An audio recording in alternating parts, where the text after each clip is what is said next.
So I'm making this video because after taking the Motrin, the 400 Motrin, my gums are bleeding so profusely when there's no direct trauma or injury to them. As you can see this here. This is after making video recently of experiencing what I consider to be a directed energy attack by an Ann Arbor city worker with some type of antenna electronic, maybe attached to a gas apparatus as well. But I could have sustained this also today at the Starbucks Coffee Cafe. Right now I'm at the Espresso Ale Cafe down the street on South State Street. But earlier I was at the Starbucks Coffee on South State Street, 222 South State Street, this morning before I met with my public defender, Laura Dudley. And there was a college student sitting who had, after I sat there for a while, had sat down across from me at a table. And he began to use both his cell phone and his smart device, and I started experiencing heavy, blunt electric shocks, sensations in the back of my head, but I ignored it as I continued to write with my ink pen on paper to prepare for the meeting that I had with my public defender today, who seems to be ineffectively representing me.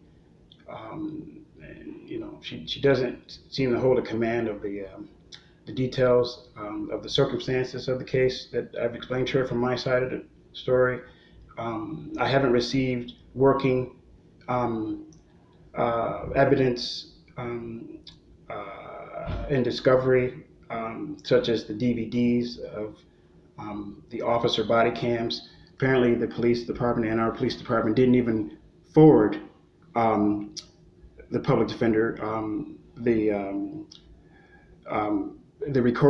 recording of the arrest procedure at the jail, which included the ambulance, the Huron Valley ambulance, looking at my injuries that were related to this presumptive victim named Ronald Holtz, who hit me with his phone, thereby putting me in a position to hitting my hand and making it swell up, and thereby putting me in a position to defend myself.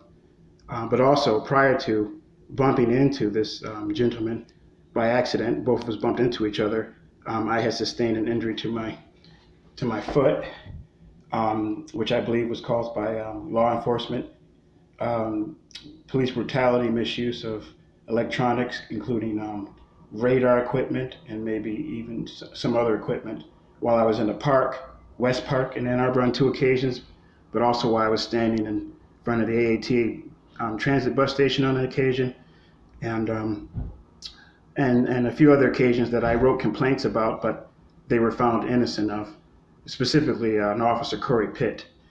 And so I tried introducing the idea to my public defender today to have the presumptive victim in this case questioned if he was in fact working as an unlawful surveillance agent, in tracking me or tracking my communications, because I've had a lot of communication disruptions and hacking, as you know. I've made several videos of that, and she told me that she thought that was crazy, and that she's this short away from having me recommitted to the state for a forensics evaluation because she thought that idea was so asinine. I think that's absolutely ridiculous and misrepresentation. I've introduced to her the fact that I've been suffering from gang stalking here in the Ann Arbor community, and that I'm getting harassed and I'm getting tortured by directed energy from various devices, not only from law enforcement but also students at the University of Michigan and also residents here in Ann Arbor, Michigan. Some of them include smartphones. Maybe they're enhanced or calibrated smartphones and laptops. They just look like regular smartphones. I don't know, but I do believe that I was saturated with, oversaturated with, and poisoned perhaps